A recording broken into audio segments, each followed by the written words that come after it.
স্বাগত জানাচ্ছি যমুনা টেলিভিশনের নিয়মিত আয়োজন প্রবাসে বাংলাদেশে। বিশ্বের বিভিন্ন প্রান্তে থাকা প্রবাসীদের খবরাখবর নিয়ে আপনাদের সাথে আছি আমি দেবাশিস রঞ্জন সরকার।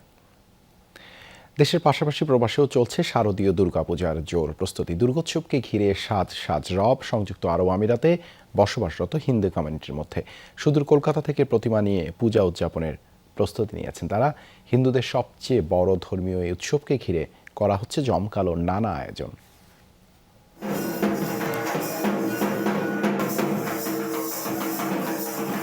মহালয়ে দেবী দুর্গার আগমনের আনন্দে এই আয়োজন। সাজসজ্জা রব চলছে সংযুক্ত আরব আমিরাতে বসবাসরত প্রবাসী হিন্দু সম্প্রদায়ের মধ্যে।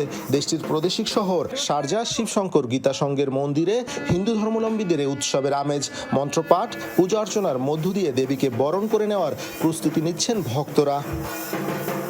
বাংলাদেশে যেভাবেই আমরা বড় আকারের বিগ্রহ দ্বারা পূজা করে থাকি, ঠিক এভাবেই কিন্তু এবারের মধ্যে পুজোটা হবে। ইউএর সকল সনাতনী ভাইদেরকে নিয়ে আমরা এখানে সুন্দরভাবে পূজাটা উদযাপন করব।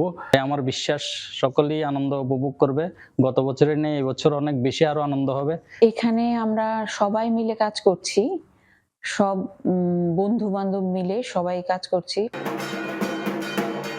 এবার সুদূর কলকাতা থেকে এয়ার কার্গো যোগে দেবীর প্রতিমা নেওয়া হয়েছে শারজায়। 20 অক্টোবর মহাষষ্ঠীর মধ্য দিয়ে স্থানীয় রয়্যাল গ্র্যান্ড হোটেলে শুরু হবে 5 দিনব্যাপী শারদীয় দুর্গাপূজার আনুষ্ঠানিকতা। আয়োজক বাংলাদেশি সনাতনী ভক্তদের সংগঠন শিবশঙ্কর গীতা সংঘ। এইবার আমরা একটু বড় পরিসরে আয়োজন করতে চাচ্ছি, এই জন্য আমরা ফার্স্ট টাইম আমরা ইন্ডিয়া থেকে খুব একটু ভালো বড় আকারের মূর্তির আয়োজন করতে পেরেছি।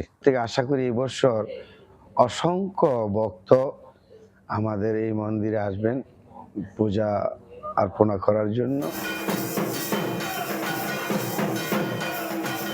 শারজাহ ছাড়াও আবুধাবি, আজমান, আলাইন সহ প্রায় 60টি প্রদেশি ছোট বড় পরিসরে দুর্গোৎসবের প্রস্তুতি নিয়েছে বাংলাদেশি হিন্দু কমিউনিটি। ভারতীয় আর বাংলাদেশিদের আয়োজনে পূজার আমেজ বিরাজ করছে সবার মাঝে।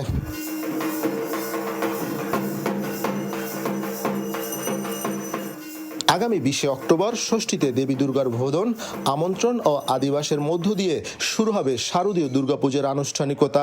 24 অক্টোবর বিজয় দশমীতে পুষ্পাঞ্জলি প্রদান, বিসর্জনের মধ্য দিয়ে শেষ হবে নান্দনিকে আয়োজন। মেহেদি, যমুনা নিউজ, সংযুক্ত আরব আমিরাত। বাংলাদেশের উপর স্যাংশন দিতে চায় 71-এর পরাজিত শক্তিরা। স্যাংশনে দেশের মানুষ ভয় পায় না। গেল শনিবারে সংযুক্ত আরব আমিরাতে অনুষ্ঠিত সংবর্ধনা অনুষ্ঠানে এসব কথা বলেন ফরিদপুর 4 আসনের সংসদ সদস্য মুজিবুর রহমান চৌধুরী নিক্সন। এ সময় তিনি বলেন, ঢাকায় হযরত শাহজালাল আন্তর্জাতিক বিমানবন্দরের 3rd টার্মিনাল যোগ হয়েছে। এবার বিমানবন্দরের প্রবাসীদের হয়রানি বন্ধে উদ্যোগ নেবে সরকার। সংবর্ধনা অনুষ্ঠানে ফরিদপুরের ভাঙা, সদরপুর ও চর ভদ্রাসন উপজেলার 5 শতাধিক প্রবাসী অংশ নেন। এতে সভাপতিত্ব করেন বৃহত্তর ফরিদপুর সমিতির সভাপতি বুলবুল আহমেদ মুকুল। সঞ্চালনা করেন সংগঠনের সাধারণ সম্পাদক খন্দকার মিজানুর রহমান। তারা স্থানীয় সংসদ সদস্যদের কাছে বেশ কিছু দাবি তুলে ধরেন। আগামী নির্বাচনের আগে প্রবাসী ও তাদের পরিবারের সমর্থন পেতে ফরিদপুরের 7 চেয়ারম্যানকে সাথে নিয়ে দুবাই সফরে গেছেন মুজিবুর রহমান।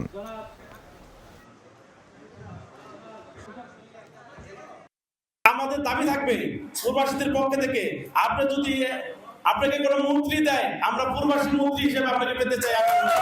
আমরা আপনাদের পক্ষ থেকে আমরা সেই 2014 সালে প্রথম সংসদ সদস্য হওয়ার পর তখন থেকে আজকে 10 বছর প্রত্যেকটা সেমিনার এবং বারবার সংসদে আমি প্রবাসীদের ব্যাপারে আমি মাননীয় প্রধানমন্ত্রী এবং সরকারের দৃষ্টি আকর্ষণ করছি। আমি আশা করি এভাবে সারা বাংলাদেশে একদিন আওয়াজ উঠবে।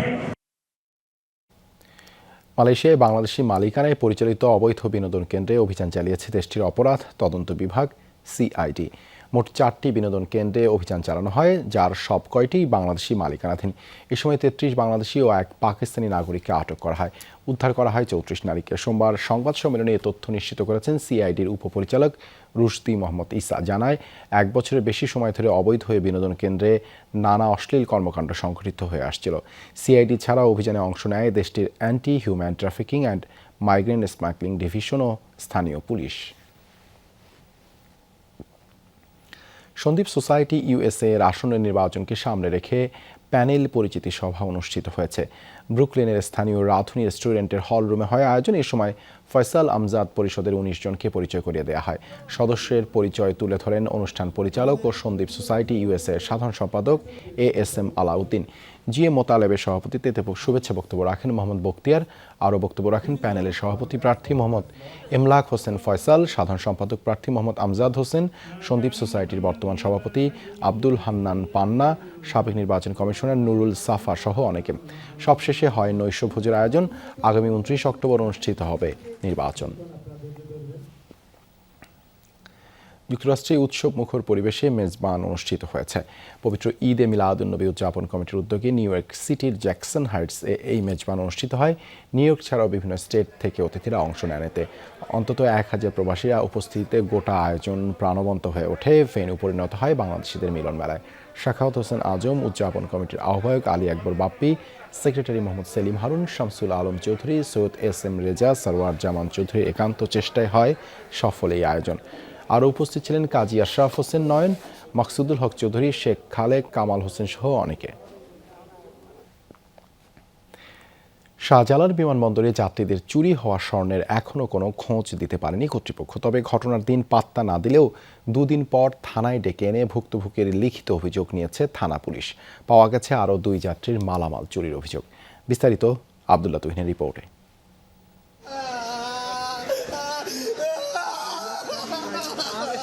সিঙ্গাপুর ফেরত 2 যাত্রীর আহাজারি আর কান্নায় বিমানবন্দর শুধু নয়, নাড়া দিয়েছে পুরো দেশবাসীকে। স্বর্ণগুলো আপনি হাতে নিয়ে আসেন না কেন? আমার হাতে এয়ারপোর্টের সামনের থেকে আমার কথা এই ব্যাগ নিতে পারবি না, তুই এটা আমাকে দিয়া যা, এর যা আমার বিমানের বুকের থেকে আমার থেকে রাইখা দিয়েছেন একটানে টাই না। ঘটনার বিষয়ে বিমানবন্দর কর্তৃপক্ষ আনুষ্ঠানিকভাবে কোনো বক্তব্য না দিলেও এক বিজ্ঞপ্তির মাধ্যমে জানানো হয়, ঘটনার পর সিসিটিভি ফুটেজ বিশ্লেষণ করে ঢাকায় চুরির কোনো প্রমাণ পাওয়া যায়নি। বিমান থেকেই লাগেজ খোলা অবস্থায় পাওয়া গেছে। তবে প্রকৃত ঘটনা জানতে সিঙ্গাপুর বিমানবন্দর কর্তৃপক্ষের সহায়তা চেয়েছেন তারা। এটা দেখা হচ্ছে আসলে কোথায় হয়েছে এটা তো বোঝা মুশকিল। এটা ওইখানে হইলো না এখানে হলো, মানে এটা সবকিছু সব দিক থেকেই দেখা হচ্ছে খুব গুরুত্ব সহকারে। বিমান তো আপনার আমার সবাই, আমাদের ন্যাশনাল ক্যারিয়ার। আজকে আমি এখানে আছি, কালকে তো আমি এর প্যাসেঞ্জার। তাদের অভিযোগ, ঘটনার দিন থানায় গেলেও খুব একটা আমলে নেয়নি পুলিশ। তবে চুরির বিষয়টি দেশব্যাপী আলোচিত হওয়ার পর টনক নড়েছে তাদের।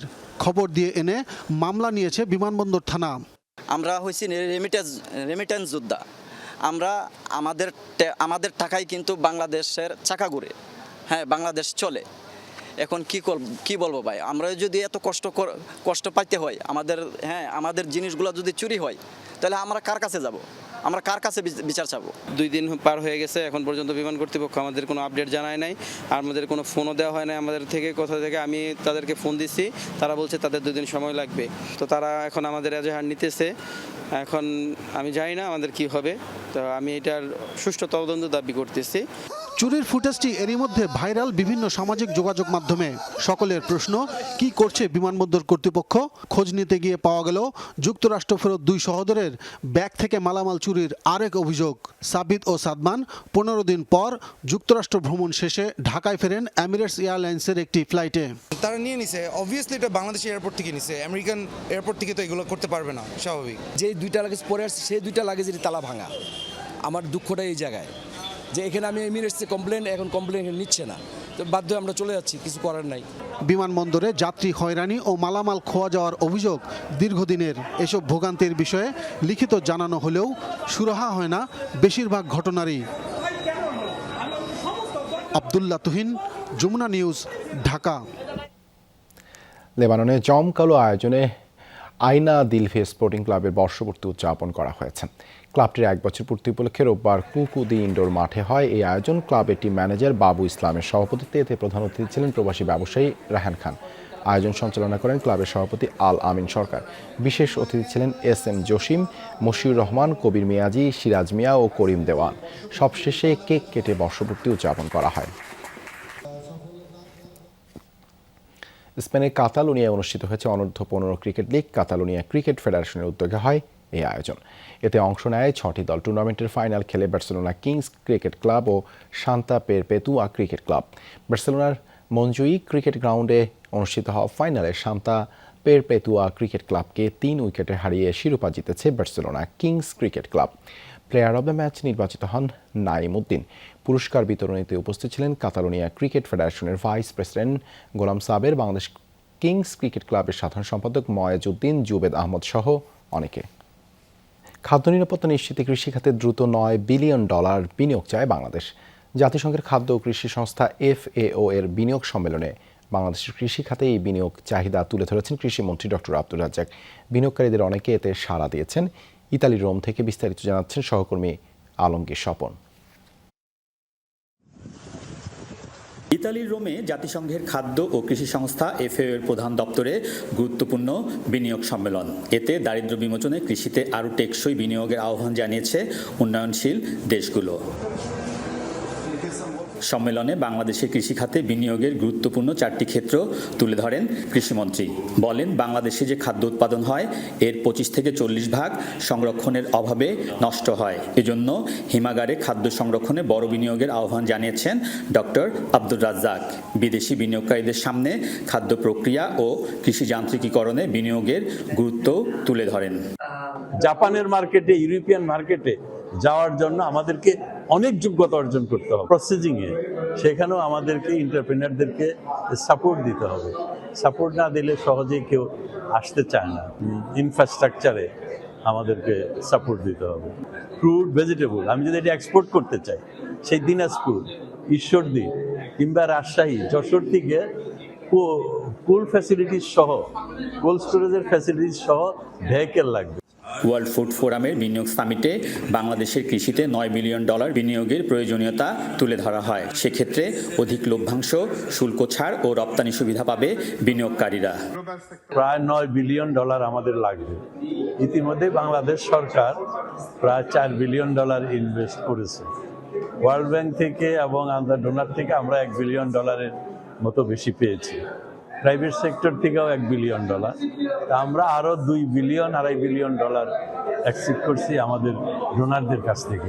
কৃষির উৎপাদন বৃদ্ধি ও বাজারজাত প্রক্রিয়ায় বাংলাদেশে বিনিয়োগের আগ্রহ জানিয়ে বৈঠক শুরু করেছে 6টি বিদেশি প্রতিষ্ঠান। এর মধ্যে রয়েছে digital green, FMC corporation, investment centre, Bayer, innovation commission on climate change, food security and agricultural ও India middle east agri alliance.